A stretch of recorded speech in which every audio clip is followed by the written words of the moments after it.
Welcome, folks, to the next episode of Starfleet Simplified. I'm Michael Schockman. I will be your host and commentator. And in today's episode, we will be covering the namesake class of the Enterprise E, that wonderful, powerful, and majestic cruiser of the late 24th and early 25th century. Today we'll be covering the Sovereign class exploratory cruiser.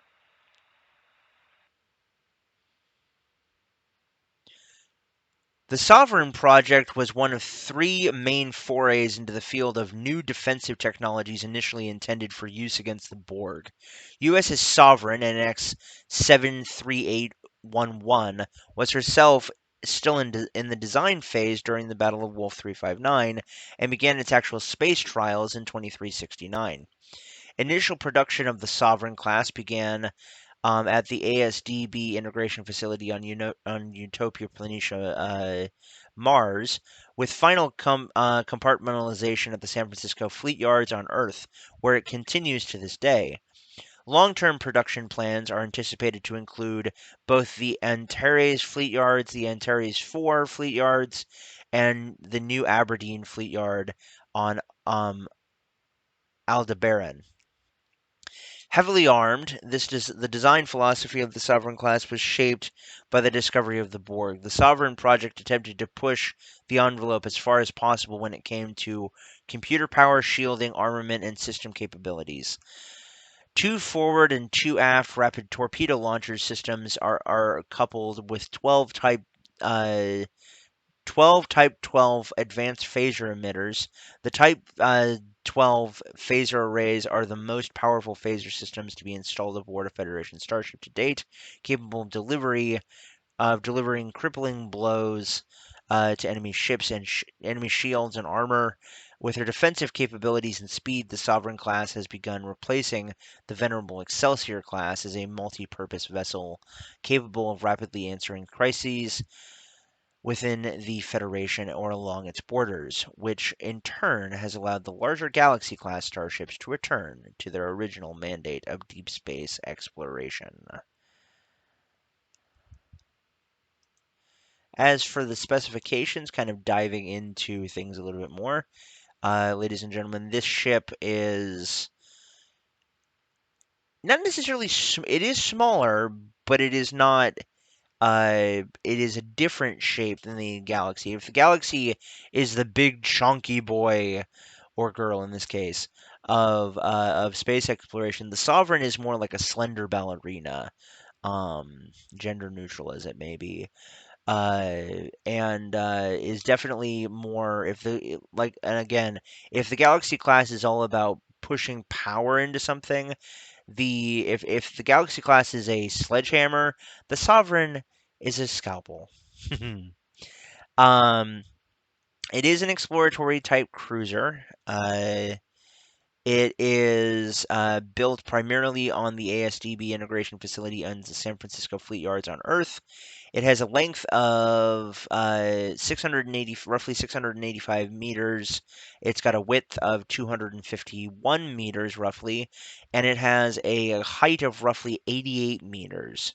So it's about the same height as the Excelsior, but is not quite is a little bit more, a little bit taller, but not by much. It's considerably longer, though. Um, its mass is considerably smaller than that of even the base Galaxy class at 3,205 metric tons. For those of you bad at math, that is roughly 60.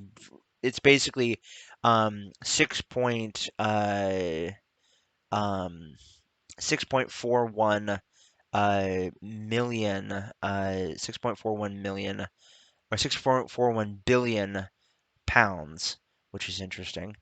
In case any of you are wondering, I've gotten this kind of in the comments of how I'm getting those numbers. It's really simple. You take the conversion of ton to pound is 2,000 pounds to a ton, so I just multiply uh, um, the number of the mass by 2 and then add 3 zeros, basically. That's how I do it. It's basically roughly 2,000. Uh, for the accommodation, it can accommodate up to 855 officers and crew, up to 200 additional visiting personnel and family members. It only has a tiny maximum personal evacuation limit, however, of 4,000 people, which is kind of incredible. That's not so good. Its power plant is one 1,500 plus Cochrane warp core feeding two nacelles. It also has one impulse system in the starboard drive section and two impulse systems in the saucer section, much like the Galaxy class, which is interesting. It can go up to speeds of warp 9.7 for up to 12 hours before needing to cool off, and it can do lesser warps for even longer, I'm sure. Its armament, it is armed by 12 Type 12 phaser emitters and 3 torpedo launchers, which again, this allows it to use not only, as we've seen in the movies, not only photon torpedoes, but also more importantly, quantum torpedoes, which is quite interesting. As for my personal feelings on the Sovereign class, ladies and gentlemen, I love this ship. It like I said in my Galaxy class ship, if the Galaxy class was what I grew up on, the Sovereign class is what I matured on. I love the Sovereign class. It is an amazing ship. It is so heavily armed. A lot of people, especially myself until recently, don't realize, and I didn't realize, that the Sovereign class was the cruiser equivalent, and the cruiser was the big brother of my other favorite ship, one of my other favorite ships in Dominion War era and Borg War era Star Trek, which is the Akira class escort vessel. The Akira and the Sovereign was developed as the cruiser and Big Brother equivalent of the Akira class, designed specifically with new technology in terms of shields, computer power, and weaponry to be able to fight the Borg and later the Dominion War. So I found that kind of cool. So would definitely recommend the Sovereign class for anyone who is looking for a good scalpel to be able to cut out any kind of baddies in their life in Star Trek. Yes, indeed.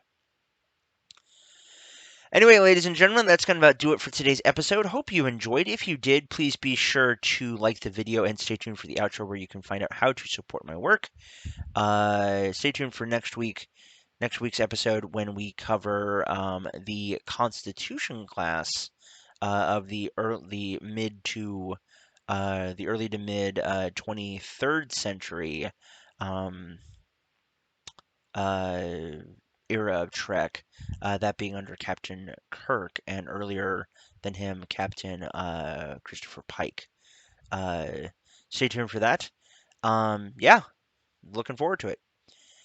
Anyway, folks, I'm Michael Schockman. I've been your host and commentator. Stay tuned for next week when we cover the Constitution class, and until next time, bye-bye for now. Thank you so much for joining me on this adventure, folks. I hope you enjoyed. If you did, please be sure to like the video and subscribe to the channel. Also, be sure to ring the bell icon so you never miss an episode.